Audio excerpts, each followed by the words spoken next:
오늘도 영상으로 주님 앞에 앉으신 여러분을 많이 축복합니다. 이제 올해의 마지막 날이 며칠 남지 않았습니다.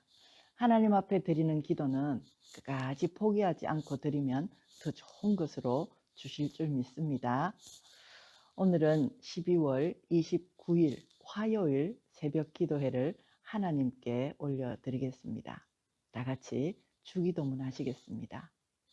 하늘에 계신 우리 아버지, 아버지의 이름을 거룩하게 하시며 아버지의 나라가 오게 하시며 아버지의 뜻이 하늘에서와 같이 땅에서도 이루어지게 하소서. 오늘 우리에게 일용할 양식을 주시고 우리가 우리에게 잘못한 사람을 용서하여 준 것 같이 우리 죄를 용서하여 주시고 우리를 시험에 빠지지 않게 하시고 악에서 구하소서. 나라와 권능과 영광이 영원히 아버지의 것입니다. 아멘. 오늘 하나님께서 우리에게 주신 말씀은 레위기 24장 10절에서 16절 말씀입니다. 레위기 24장 10절에서 16절 말씀을 다 함께 받들어 올리겠습니다. 이스라엘 자손 중에 그의 어머니가 이스라엘 여인이요 그의 아버지는 애굽 사람인 어떤 사람이 나가서 한 이스라엘 사람과 진영 중에서 싸우다가 그 이스라엘 여인의 아들이 여호와의 이름을 모독하며 저주함으로 무리가 끌고 모세에게로 가니라. 그의 어머니의 이름은 슬로미시요 단지파 디브리의 딸이었더라. 그들이 그를 가두고 여호와의 명령을 기다리더니 여호와께서 모세에게 말씀하여 이르시되 그 저주한 사람을 진영 밖으로 끌어내어 그것을 들은 모든 사람이 그들의 손을 그의 머리에 얹게 하고 온 회중이 돌로 그를 칠지니라. 너는 이스라엘 자손에게 말하여 이르라. 누구든지 그의 하나님을 저주하면 죄를 담당할 것이요 여호와의 이름을 모독하면 그를 반드시 죽일지니 온 회중이 돌로 그를 칠 것이니라. 거류민이든지 본토인이든지 여호와의 이름을 모독하면 그를 죽일지니라. 아멘. 오늘은 슬로미스 아들 사건에 대하여 신성 모독죄를 범하지 말 것에 대해서 하나님은 말씀하고 있습니다. 모세 오경은 다양한 사건과 그에 대한 판결을 기록하고 있습니다. 각 사건에 따르는 판단과 결과는 기록으로 남아 다른 사건을 취급할 때 판례로 사용되었습니다.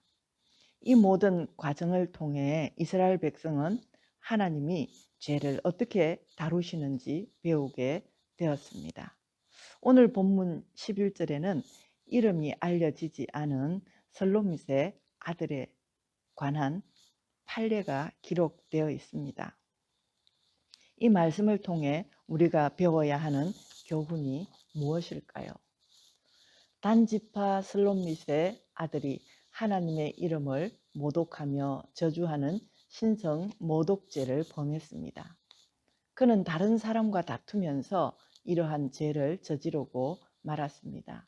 그것은 10계명 중에서 제3계명, 하나님의 이름을 망령되이 부르지 말라 하신 계명을 어긴 것입니다. 신성 모독죄에 대한 하나님의 판결은 혹독합니다. 16절에 보면 사형입니다.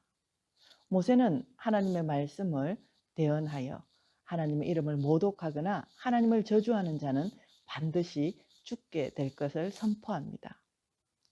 슬로밋의 아들은 하나님의 이러한 판결에 따라 진영 밖으로 끌려가 돌에 맞아 죽었습니다.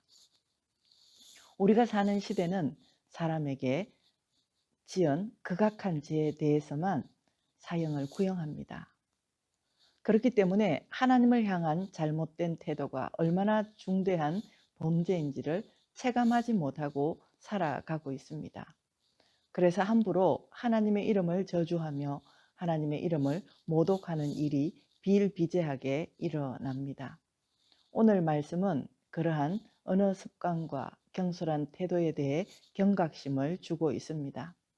무심코 사용하는 언어 속에 하나님의 이름을 망령되이 부르는 잘못된 부분은 없는지 살펴보아야 합니다. 이것은 우리의 개인에게 뿐 아니라 교회 공동체가 힘써야 할 부분이기도 합니다. 나아가 우리가 살아가는 사회와 문화 속에 이미 자리 잡고 있는 이러한 풍조들을 고치기 위해서도 함께 노력해야 할 것입니다. 슬로밋 아들이 받은 판결은 우리에게도 신중한 태도를 요청합니다. 무심결에 하게 되는 말과 행동으로 하나님을 모독하지 마시기 바랍니다. 천지를 창조하시고 전능하신 하나님의 이름을 높여드리는 우리 모두 되시기 바랍니다. 중세시대의 교회의 억압과 관련한 조롱과 풍자가 민간에서 성행했습니다. 종교개혁자들은 로마 교회와 교황을 한껏 조롱했습니다. 이런 조롱 문화는 계몽주의를 통해 더 극단적으로 흘러겁기야 교회뿐 아니라 교회가 섬기는 하나님까지 마음껏 조롱하기 시작했습니다. 예를 들면 이렇습니다. 어떤 아이가 자기가 키우던 병아리를 위해 기도했는데, 하나님, 제 병아리를 돌봐주세요.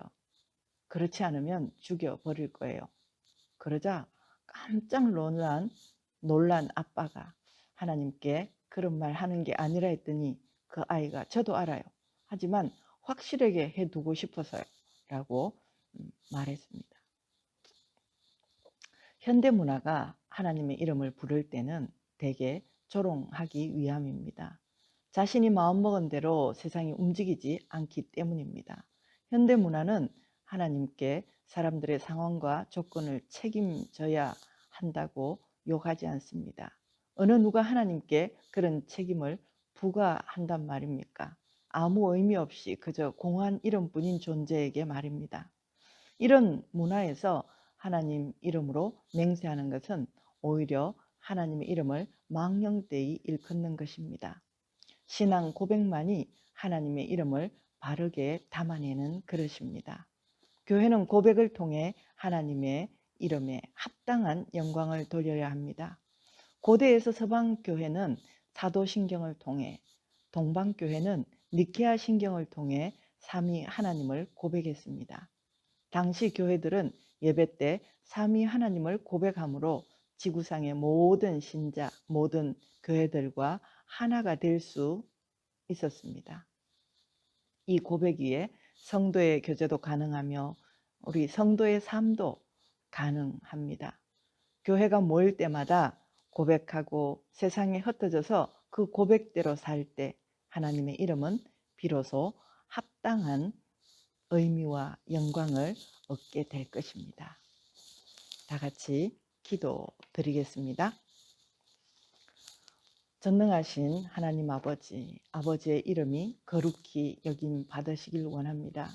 우리가 그동안 부지 중에라도 하나님의 이름을 망령되이 부른 것이 있다면 용서하여 주시옵소서. 우리가 아버지의 이름을 거룩히 여길 일만 행하게 하옵소서. 그리하여 하나님의 뜻이 우리의 가정과 우리 교회를 통하여 온전히 이루어지게 하옵소서. 모두가 코로나로 어려운 시기입니다. 우리 교회 모든 성도들을 코로나로부터 지켜 주옵소서. 영아부에서 노년부에 이르기까지 모두 코로나에 걸리지 않게 하시고 가족들과 직장과 사업장까지 지켜 주옵소서. 하나님 아버지, 코로나 확산이 중지되게 하시고 백신과 치료제로 어서 종결되게 하옵소서. 하나님의 방법으로 종결되게 도와주시옵소서. 많은 환자들과 의료진들을 지켜주시고 모두에게 새 힘을 공급하여 주셔서 잘 이겨나갈 수 있도록 도와주옵소서. 코로나로 어려워진 경제도 하나님의 방법으로 회복시켜 주시옵소서. 우리나라의 위정자들을 긍휼히 여겨주시고 차별금지법, 낙태죄 폐지 같은 악법들이 철폐되는 나라, 하나님께서 통치하시는 나라 되게 하옵소서. 북한 선교와 선교지의 선교사님들 위에도 하나님의 은혜로 지켜주시고 늘 하나님 눈동자같이 불꽃 같은 영으로 보호하여 주시옵소서. 요아라파의 하나님, 하나님께서 우리 담임 목사님을 잘 치료하여 주셔서 감사합니다. 완쾌하게 도와주옵소서. 병중에 있는 환우들에게도 우리 주님이 직접 찾아가셔서 보혈의 손으로 환부를 만져주시고 깨끗이 회복시켜 주시옵소서. 예수님 이름으로 간절히 기도드리옵나이다. 아멘. 축도로 마치겠습니다. 이제는 우리 주 예수 그리스도의 크신 은혜와 하나님 아버지의 다 청량할 수 없는 사랑하심과 성령님의 감화 감동 교통하심이 축복하심이 여기 머리 숙인 성도님들과 우리의 가정과 직장과 사업장 위에 우리 교회 위에 이 나라 이민족 위에 선교지의 선교사님들 위에 마음껏 복의 복을 더하시기를 간절히 축원하옵나이다. 아멘.